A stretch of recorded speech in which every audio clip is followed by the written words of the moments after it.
मुंबई के उपनगर में स्थित आर्य गार्डन अपार्टमेंट आम सोसाइटी जैसी ही थी। इसी सामान्य दिनचर्या के बीच एक दिन फ्लैट नंबर 408 में एक नई किराएदार आई। उसका नाम था नीलिमा। नीलिमा की उम्र लगभग 35 साल के आसपास थी। उसने आते ही सभी पड़ोसियों को नम्रता से नमस्ते किया और एक बात बार बार दोहराई, मैं पास्ता बहुत अच्छा बनाती हूँ, कभी आइएगा जरूर। नीलिमा एक दिन अपने फ्लैट में अकेली होती है और वो पास्ता बनाने जा रही होती है। आज तो ऐसा पास्ता बनाऊंगी कि मैं खुद की उंगलियां खा जाऊंगी। नीलिमा पास्ता चढ़ाकर बॉईल करना शुरू कर देती है। तभी उसको अचानक ही कहीं से आवाजें आने लग जाती है। कौन है? कोई आया है? जरूर मेरा पास्ता खाने आए होंगे। मुझे बोला था ना कि पास्ता बनाना, हम आएंगे।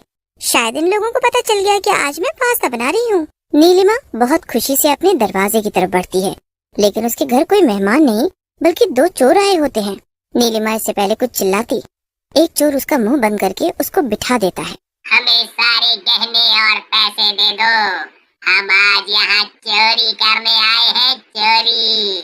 मैं तुम लोगों को ये सब नहीं दे सकती। मैंने इसके लिए जी जान से मेहनत की है और तुम एक झटके में सब कुछ लेकर जाना चाहते हो। ऐसा तो मैं कभी नहीं होने दूंगी। नीलिमा की ऐसी बातें सुनकर दूसरे चोर को बहुत गुस्सा आ जाता है। वो नीलिमा के सर पर एक बर्तन से मार देता है, जिससे नीलिमा की मौत हो जाती है। चोर सारा सामान लूट कर ले जाते हैं, लेकिन नीलिमा मर जाने के बाद भी एक चुड़ैल बनकर जिंदा हो जाती है। आसपास के लोगों को भी पता नहीं चलता कि नीलिमा अब एक चुड़ैल बन चुकी है। इस बात का अंदाजा नीलिमा को भी नहीं होता। नीलिमा उठती है और खुद से ही बोलती है, पास्ता खा लेती हूँ और लोगों को भी जाकर बुलाकर ले आती हूँ। चुड़ैल नीलिमा पास्ता बनाती है, लेकिन जैसे ही वो पास्ता खाती है उसको कोई स्वाद ही नहीं मिलता।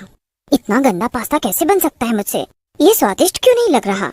फिर वो किचन से बाहर निकल जाती है और दुकान जाने के लिए दरवाजे की तरफ बढ़ती है। तभी उसको दरवाजे पर अपनी लाश पड़ी नजर आती है। वो बहुत डर जाती है।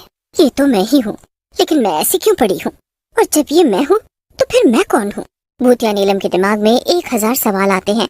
वो भागकर अपना चेहरा देखती है। तब उसको समझ आता है कि अब वो नीलम नहीं, वो एक चुड़ैल बन चुकी है। अगले ही पल उसके घर में पुलिस और उसके पड़ोसी आकर इकट्ठा हो जाते हैं। ये सब यहाँ क्या कर रहे हैं? अफसोस जताने आए होंगे। सही बताऊं तो अच्छा ही हुआ है ये मर गई। रोज मेरा पास्ता खा लो करती रहती थी। मेरा तो दिमाग खराब कर दिया था इसने, और उतना ही गंदा पास्ता बनाती थी। चुड़ैल नीलिमा को राजू की ये बात सुनकर बहुत गुस्सा आ जाता है।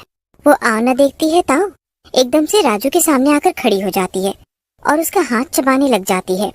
लेकिन नीलिमा जैसे ही उसका हाथ चबाती है उसको एक अलग ही स्वाद महसूस होता है। मिल गया, यही स्वाद तो मैं खोज रही थी, मिल गया मुझे। लेकिन नीलिमा एक चुड़ैल बन चुकी थी। ये देखकर सब लोग उस फ्लैट से दूर चले जाते हैं और वो फ्लैट हमेशा के लिए बंद कर दिया जाता है। अरे ये तो सब डर गए, अब मेरा पास्ता कौन खाएगा? लेकिन पास्ता तो मैं बनाऊंगी। चुड़ैल नीलिमा अब रोज रात को सबके गेट को खटखटाती और जो गेट खोल देता वो उसको अपने हाथों से बनाया हुआ पास्ता खिलाती।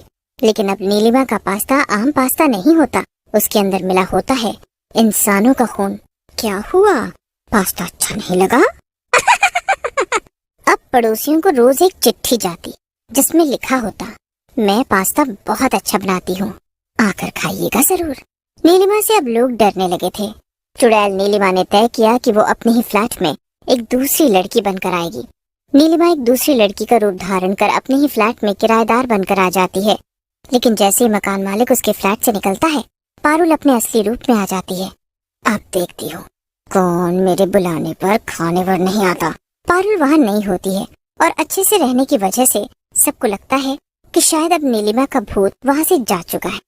अब पारुल से सब अच्छे से बात करने लग जाते हैं। यही तो अंतर है जिंदा और मरने में। मरने के बाद कोई नहीं पूछता, जिंदा रहो तो सब पूछते हैं। शुरुआत में कोई उसे खास ध्यान से नहीं देखता था, पर धीरे धीरे लोग उसकी बातों और उसकी रसोई से आने वाली खुशबू की तरफ। पारुल के फ्लैट से हर शाम 7 बजे के आसपास ऐसी खुशबू आती जो पूरे फ्लोर में फैल जाती। पता नहीं, लेकिन जो भी बनाती है बहुत ही स्वादिष्ट बनाती है। चारों तरफ पारुल की बातें चलने लगी। सबके दिमाग से अब नीलिमा का पास्ता निकल चुका था। लोग भूल चुके थे कि पास्ता डरावना था। अब सब बस पारुल के हाथ का बना हुआ पास्ता खाना चाहते थे। धीरे धीरे लोग उसके पास्ता को लेकर जिज्ञासु होने लगे। एक दिन ग्राउंड फ्लोर का युवक अरुण बोला, पारुल जी, एक दिन मुझे भी खिलाइए ना। पारुल मुस्कुराई। आज शाम को आइए, खास ट्रफल पास्ता बना रही हूँ, लेकिन किसी को मत बताइएगा। अरुण गया तो पारुल ने झट से गेट बंद कर दिया और बोली, आ गया तू, अब तेरा पास्ता बनाकर मैं खाऊंगी। मुझे नहीं पता था कि इंसानों के खून में इतना अच्छा स्वाद होता है। पारुल अपने असली चुड़ैल रूप में आ जाती है और अरुण को छीलकर पास्ता में डालकर खा जाती है। उसके बाद फिर अरुण कभी लौटकर वापस नहीं आया। अरुण के गायब होने पर पहले तो लोगों ने सोचा शायद किसी काम से कहीं चला गया होगा, लेकिन उसका फोन बंद था, कमरा खुला हुआ था। 3 दिन बाद बिल्डिंग की सफाई करने वाली बाई ने कहा, नीचे सीढ़ियों पर केचप गिरा है, बहुत अजीब गंध है। छी, कितना गंदा है ये। जब बिल्डिंग को साफ किया गया तब वहाँ एक बाल भी मिला, इंसानी बाल, बहुत लंबा गीला सा। अब संध्या आंटी को भी निमंत्रण मिला। उन्होंने पहले ना किया। कहाँ रह गए ये दोनों? वो आदमी इधर उधर घूमता रहता है और अब उसे भी अकेले डर लगने लगता है। तभी उस आदमी को किसी औरत का साया दिखता है। उसके लंबे खुले हुए बाल और पायल की छम छम आवाज, चुड़ैल, बचाओ बचाओ, चुड़ैल। फिर अचानक वो चुड़ैल उसके सामने आ खड़ी होती है और आदमी बहुत तेज चिल्लाता है और वहीं बेहोश हो जाता है। अरे ये चिल्लाने की आवाज किसकी आई? हाँ, आवाज तो मुझे भी आई। चलो चलकर देखते हैं। फिर सोसाइटी वाले नीचे आ जाते हैं तो वो वहाँ पर रमेश को जमीन पर पड़ा हुआ देखते हैं। सब जल्दी से नीचे आते हैं। सविता और भाविक भी नीचे आ जाते हैं। अरे कोई इन्हें होश में लाओ, उठिए भाई साहब, उठिए। फिर कुछ ही देर में रमेश को होश आता है और वो सारी बात सोसाइटी वालों को बताता है जो उसके साथ कुछ देर पहले हुई थी। तभी सोसाइटी में अजीब सी आवाजें आने लगती हैं। मम्मी देखा ना, मैंने बोला था ना कि भूत है। हाँ बेटा, तुम सही कह रहे थे। तभी सोसाइटी के बीचों बीच धुआं उठने लगता है और वहाँ वो चुड़ैल आ जाती है। कौन हो तुम और क्यों हमें इतने दिनों से परेशान किया हुआ है? हाँ हाँ बताओ, क्यों तुमने इतने दिनों से इन लोगों को परेशान किया हुआ है? हम भी तो इसी सोसाइटी में रहते हैं, तुमने कभी हमें तो परेशान नहीं किया, तो इन लोगों को ही क्यों? हाँ हाँ बोलो बोलो। तुम्हारी वजह से मैं कितना डर गई थी। बताती हूँ, सब बताती हूँ। कई सालों पहले जब मेरी शादी हुई तो मैं और मेरे पति रवि सविता के सामने वाले फ्लैट में रहने आए। हम बहुत खुश थे, पर अचानक मेरी माँ की तबीयत खराब होने की वजह से मुझे कुछ दिन के लिए यहाँ से जाना पड़ा। और तभी सविता के फ्लैट में एक बहुत सुंदर लड़की रहने आई। रवि उस लड़की को पसंद करने लगे थे और वो लड़की भी। उस लड़की को ये बात नहीं पता थी कि रवि शादीशुदा है। मैं जब वापस आई और मुझे ये सब पता लगा तो मैंने रवि को समझाने की बहुत कोशिश की, बहुत लड़ाई की, पर वो नहीं माने।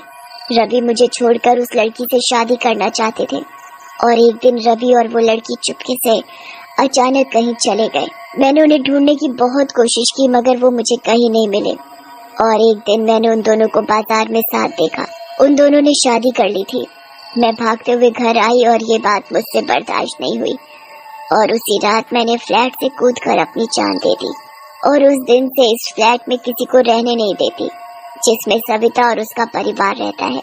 हमें बहुत दुख हुआ सुनकर जो भी तुम्हारे साथ हुआ, पर इसमें मेरे और मेरे परिवार का क्या कसूर है?